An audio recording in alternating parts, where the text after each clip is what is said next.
काय घडलं असेल 6 ऑगस्ट या दिवशी इतिहासात माहिती आहे? चला माहिती करून घेऊया.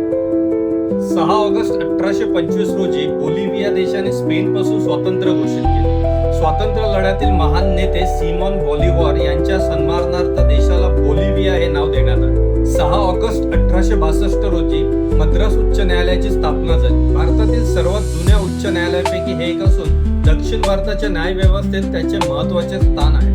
6 ऑगस्ट 1945 रोजी दुसऱ्या महायुद्धादरम्यान अमेरिकेने जपानमधील हिरोशिमा शहरावर लिटिल बॉय हा पहिला अणुबॉम्ब टाकला. या हल्ल्यात 1945च्या अखेरपर्यंत अंदाजे 1,40,000 लोकांचा मृत्यू झाला. 6 ऑगस्ट 1991 रोजी ब्रिटिश संगणक शास्त्रज्ञ टिम बर्न्स-ली यांनी वर्ल्ड वाईड वेब सर्वसामान्यांसाठी सार्वजनिकपणे उपलब्ध करून दिले. इंटरनेटच्या इतिहासातील हा एक क्रांतिकारी टप्पा मानला जातो.